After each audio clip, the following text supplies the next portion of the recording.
Hello class 10th and आईयूएस students. तो दोस्तों कैसे आप लोग। दोस्तों इस समय हम लोग पेंटिंग को लेकर आए हैं और कल मैंने आपको फर्स्ट चैप्टर कराया था और फर्स्ट चैप्टर में मैंने आपको 3 पेंटिंग के बारे में बताया था। अगर आपने प्रीवियस वीडियो नहीं देखी है तो पहले जाकर वो देखिएगा ताकि आपको ये चैप्टर ज़्यादा बेहतर समझ में आए।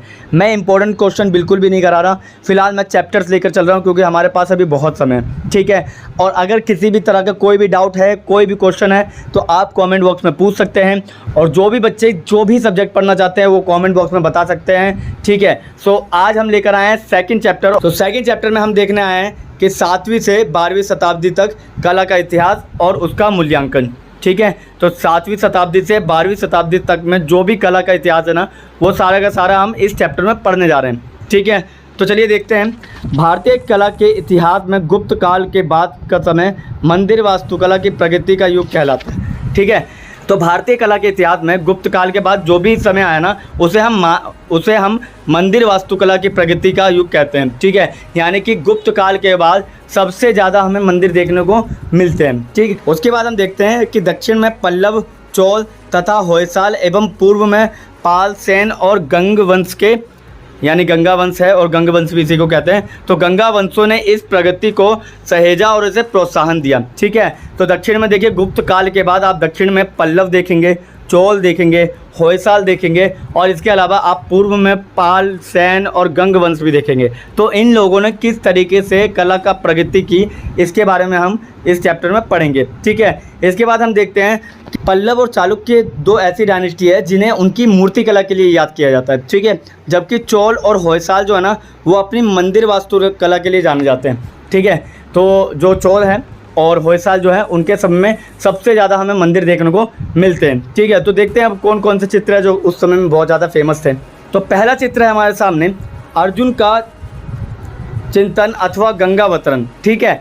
अर्जुन का जो चिंतन है, और यानी कि अर्जुन तो आपको पता ही होगा महाभारत समय की बात कर रहे हैं। महाभारत के समय में जो अर्जुन जो थे, जो कि बहुत बड़े धनुर्धारी थे, ठीक है, उनका चिंतन और उनका गंगावतरण का चित्र देखने को मिलेगा। और इसका जो शीर्षक है वो भी क्या है हमारे सामने, वो भी है शीर्षक हमारे सामने अर्जुन का चिंतन अथवा गंगावतरण, ठीक है। इसका शिल्पकार हमको नहीं मालूम है, शिल्पकार नहीं मालूम है और उसके अलावा माध्यम भी हमको नहीं मालूम है। माध्यम मालूम है हमें, पत्थर से बनी हुई है, ठीक है। और जो इसका स्थान है ना, वो ममल्लपुरम है जो कि चेन्नई में मिलता है, ठीक है, चेन्नई में पड़ता है, ठीक है। समझ में आ गया आप लोगों को। अर्जुन का चिंतन अथवा गंगावतरण, ठीक है। शीर्षक में अर्जुन का चिंतन लिख देना। इसके अलावा शिल्पकार अज्ञात है, पता नहीं, माध्यम जो है वो पत्थर है और स्थान ममल्लपुरम चेन्नई है, ठीक है। अब मूर्ति की विशेषताएँ देख लेते हैं, ठीक है।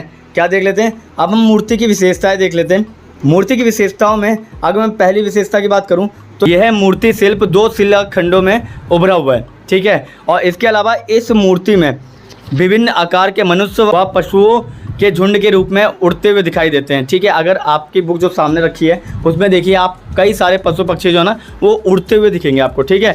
इसके अलावा इन शिलाखंडों के बीच में दरार भी देखने को मिलती है, ठीक है। और थर्ड पॉइंट है, पशु आकृतियां कलाकारों के गहन अवलोकन को दर्शाती है, जैसे सोते हुए हाथी का बच्चा, बंदर की आकृति, नासिका को खुजलाता हुआ हिरन, ठीक है। तो देखिए बारीकियों से इस पर काम किया हुआ है, ठीक है। इसीलिए ये बहुत ज़्यादा फेमस चित्र है और ये है पहला चित्र, ठीक है। कई बच्चे कमेंट कर रहे थे कि भैया एक बात बताइए, ये पूरा चैप्टर है क्या? जी हाँ, पूरा चैप्टर ही है और आप इस तरीके से लिख के आएंगे ना, मैं गारंटी दे रहा हूँ पूरे मार्क्स मिलेंगे, ठीक है। आप किताब पढ़ेंगे तो कंफ्यूज हो जाएंगे क्योंकि उसमें पैराग्राफ में लिखा हुआ है और आप पैराग्राफ से नोट्स नहीं बना सकते, आप भी जानते हैं बहुत मुश्किल होता है क्योंकि अभी आप पर बर्डन बहुत ज़्यादा है, ठीक है। समझ में आ गया। तो ये पहला था चित्र। चलिए दूसरा चित्र देखते हैं हमारे सामने क्या है। तो इसमें एक चीज़ और याद रखना कि ये पल्लव काल के समय का है, ठीक है। और इसके अलावा 91 फीट से लेकर 152 फीट तक की इसकी क्या है, आकार देखने को मिलता है, ठीक है। 91 फीट से लेकर 152 फीट के बीच में हमें ये देखने को मिलती है, ठीक है, जो भी चित्र है आपके सामने, ठीक। चलिए सो नेक्स्ट देखते हैं क्या है हमारे सामने। इस मूर्ति के विषय में अपनी समझ को विकसित करते हैं। इस उभरी हुई मूर्ति में अर्जुन के चिंतन की बात की गई है, ठीक है, उनका। और इसके अलावा योगियों को जो ध्यान मग्न अवस्था में दिखाया गया है, वो कुछ विद्वानों ने उसे गंगावतरण का नाम दिया है, जिसमें शंकर भगवान को पृथ्वी पर आती हुई गंगा को अपनी जटाओं से रोकते हुए दिखाया गया है, ठीक है। इसके अलावा इस मूर्ति में गति तथा विशालता देखने को मिलती है। क्लियर, समझ में आ गया। तो ऐसे करके आप दो जब चित्रों का वर्णन करेंगे तो साथ में उस मूर्ति के विषय में आपकी समझ क्या विकसित हुई है आप ये भी लिखेंगे तो ज़्यादा बेहतर इम्पैक्ट टीचर पर पड़ता है। ठीक है, चलिए सो नेक्स्ट देखते हैं क्या है हमारे सामने।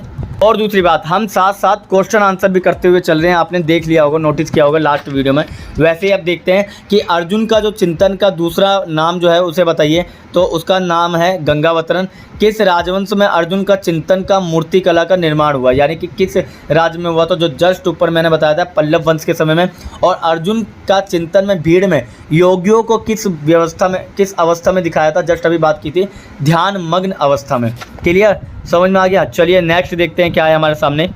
गोवर्धन पर्वत को उठाते हुए श्री कृष्ण, ठीक है, दिख ही रहा है यहाँ पे, देखिए ये, ठीक है, तो दिख ही रहा होगा आप लोगों को, देखिए ये वाला, ठीक है, ये श्री कृष्ण जी है जो कि गोवर्धन पर्वत को उठा रहे हैं। ठीक है, और अगर मैं इसके शीर्षक की बात करूं तो इसका शीर्षक कहता है कि गोवर्धन पर्वत को उठाते हुए श्री कृष्ण जी।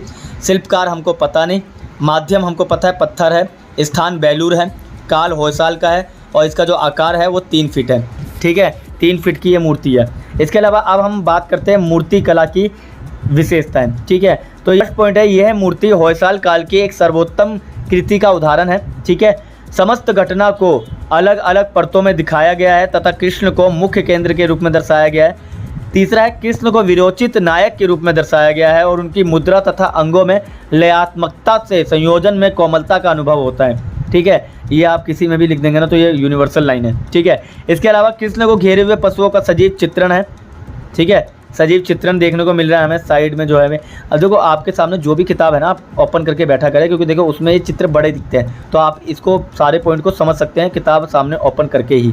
ठीक है, तो ये दूसरा था चित्र। चलिए तीसरा चित्र देखते हैं क्या है हमारे सामने। क्या इस मूर्ति के विषय में अपनी समझ विकसित करें, जैसे हमने ऊपर बात की थी। तो ये मंदिर जो है वास्तुकला होयसाल काल की एक महत्वपूर्ण गतिविधि है। सुंदर मूर्तिकला होयसाल मूर्तिकला का अभिन्न अंग था। दक्कन के प्रमुख राजवंश के नाम पर होयसाल शैली का नाम रखा गया है। बेलूर में होयसाल के आदिकालीन मंदिर मिले। ठीक है, समझ में आ गया। तो पहला तो है वास्तुकला जो है होयसाल की एक महत्वपूर्ण गतिविधि थी। दूसरा सुंदर मूर्तिकला होयसाल के अंदर ही देखने को मिलता है हमें। दक्कन के प्रमुख राजवंश के नाम पर होयसाल शैली का नाम रखा गया था। और फोर्थ है, बेलूर में होयसाल के आदिकालीन मंदिर देखने को मिलते हैं और जहाँ से हमें उनकी चित्रकारी, मूर्तिकला सब कुछ वहीं से देखने को मिलता है। ठीक है, क्लियर। चलिए सो नेक्स्ट देखते हैं, उस जगह का नाम बताया जहाँ होयसाल के मंदिर पाए गए हैं। कृष्ण को किस आकार में दर्शाया गया है? क्लिष्ट और सूक्ष्म होयसाल नक्काशी का एक उदाहरण दीजिए। चलिए इसका आंसर देखते हैं सामने। तो ऊपर वाले का आंसर है होयसाल का एक जो क्षेत्र की बात कर रहा है बेलूर। ठीक है, और कृष्ण को विरोचित नायक के रूप में दर्शाया गया है और उसके अलावा गोवर्धन पर्वत को उठाते हुए कृष्ण को दर्शाया गया। ठीक है, तो आप ऊपर क्वेश्चन देख लीजिएगा और उसके बाद ये आंसर देख लीजिएगा। ठीक है, चलिए सो आगे देखते हैं क्या है हमारे सामने। थर्ड जो भी पेंटिंग है, कोणार्क की सुर सुंदरी। ठीक है, कोणार्क की सुर सुंदरी। ठीक है, कोणार्क की सुर सुंदरी इसका शीर्षक है। शिल्पकार का पता नहीं, माध्यम पत्थर का है और स्थान कोणार्क उड़ीसा में। ठीक है, काल अपना गंग राजवंश है और इसके अलावा इसका आकार पहले से ज़्यादा ही बड़ा देखने को मिलता है। ठीक है, इसका आकार कोई सुनिश्चित नहीं किया, मगर जितनी बड़ी भी है ना ये बाकी मूर्तियों से बहुत बड़ी देखने को मिलती है। ठीक है, अब मैं इसकी विशेषताओं की बात करूं आपके सामने, तो विशेषताओं में कोणार्क मंदिर में बनाई गई सुर सुंदरी की हष्ट पुष्ट मूर्तियों को बहुत ही कोमलता से बनाया गया। ठीक है, बहुत बड़ी है, बहुत ज़्यादा ये तंदुरुस्त दिखती है और बहुत ही कोमल भी दिखती है। ठीक है, सुर सुंदरी को एक ढोलक बजाते हुए दिखाया गया है। ठीक है, अपनी विशालता के साथ रमणीय सुर सुंदरी को कोमलता से तराशे हुए आभूषण अपने वक्ष स्थल पर पहने हुए दर्शाया गया है। ठीक है, तो आप ध्यान से देखेंगे तो उनके गले पे ना इतने सुंदर सुंदर आभूषण पहने हुए जो दर्शा रहे हैं कि वो कितनी खूबसूरत रही होंगी। इसके अलावा सुर सुंदरी लयात्मकता के रूप में दर्शाई गई है। आप ये वाली लाइन है लयात्मकता, ये आप किसी में भी विशेषता में लिख देना, वो सही जाएगा ही जाएगा। ठीक है, तो आपको एक पॉइंट तो ऐसे मिल गया कि किसी भी पेंटिंग में आप लयात्मकता के बारे में लिख देना, वो सही जाएगा ही जाएगा। क्लियर, समझ में आ गया। चलिए नेक्स्ट देखते हैं। तो इस मूर्ति के विषय में अपनी समझ विकसित करते हैं। जैसे हर मूर्ति के बाद हम अपनी समझ को बढ़ाते हैं, वैसे ही है। राजा नरसिंह देव प्रथम ने कोणार्क का सूर्य मंदिर ओडिशा वास्तुकला का सर्वोत्तम उदाहरण देखने को मिलता है। ठीक है, तो उड़ीसा का जो कोणार्क मंदिर है ना बहुत सुंदर मंदिर है। मैं कह रहा हूँ इंडिया के अंदर कोणार्क मंदिर भी एक सुंदरता में देखने को मिलेगा आपको। और कहते हैं कि सूर्य जो है ना वो कोणार्क के टॉप पे दिखता है, तो शाम को तो व्यू बहुत सुंदर देखने को मिलता है हमें। ठीक है, यह मंदिर अपने विशालकाय मूर्तियों के लिए प्रसिद्ध है। ठीक है, सुर सुंदरी एक नारी संगीत समूह का अंग है। इनको मंदिर में उपयुक्त स्थानों पर बनाया गया है। ठीक है, कोणार्क के सूर्य मंदिर में कई सारे सुर सुंदरी आपको देखने को मिलती है। ठीक है, चलिए तो इनके कुछ क्वेश्चन भी देखते हैं। जैसे सूर्य मंदिर किस राजा द्वारा बनाया गया था, वह किस राजवंश के थे। अभी जस्ट हमने ऊपर बात की, ये वाला राजा नरसिंह देव प्रथम ने बनाया था। ठीक है, और किस राजवंश के थे ये हम आगे देखेंगे। कोणार्क के सूर्य मंदिर की मूर्तियों के आकार का स्पष्ट कीजिए, जो भी है। और अभी आगे क्वेश्चन देखते हैं क्या है हमारे सामने। तो पहला था सूर्य मंदिर किस राजा द्वारा बनाया गया था। अगला है कोणार्क के सूर्य मंदिर को की जो मूर्तियाँ वो किस आकार में है। सुर सुंदरी किस वाद्य यंत्र को बजाते हुए दर्शाई गई हैं। ठीक है, चलिए इसका आंसर देखते हैं। आंसर है राजा नरसिंह देव प्रथम गंगा वंश के थे, गंगा राजवंश के। वास्तविक आकार से बहुत ज़्यादा बड़ी है। ठीक है, सुंदर जो सुर सुंदरी है वो ढोलक बजाते हुए दिखती है हमें। ठीक है, जस्ट इसके बारे में हमने ऊपर बात की थी।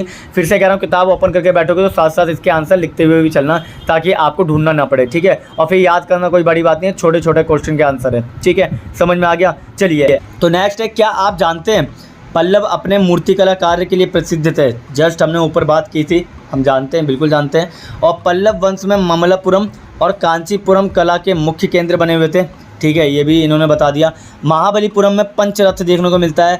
अर्जुन का चिंतन मंडप देखने को मिलता है। ठीक है, और यहाँ पे बहुत सारी मूर्तिकला भी देखने को मिलती है। ठीक है, इसके अलावा पल्लवों के पश्चात दक्षिण भारतीय क्षेत्र में जिन राजवंशों ने शासन किया उनमें चालुक्य, चोल, होयसाल प्रमुख थे। ठीक है, देखो पल्लव राजवंश जो था ना, उसके बाद जो भी राजवंश आया उनका नाम था चालुक्य, चोल और होयसाल। ठीक है, पूर्वी भारत में गंग राजवंश बहुत ज़्यादा प्रमुख था। ठीक है, बहुत प्रतिष्ठित राजवंश देखने को मिलते हैं। और इस राजवंश के शासकों ने ही उड़ीसा में स्थित कोणार्क शानदार जो मंदिर है ना, सूर्य मंदिर, उसका निर्माण भी किन्होंने कराया, इन्हीं राजवंश वालों ने कराया। ठीक है, तो ये था आपका सेकंड चैप्टर। ठीक है, अब हम मिलेंगे नेक्स्ट वीडियो में थर्ड चैप्टर के साथ। अगर आपने प्रीवियस वीडियो नहीं देखी है तो वो देख लीजिएगा। टेलीग्राम ग्रुप ज्वाइन नहीं किया, जाकर जल्दी ज्वाइन कीजिए।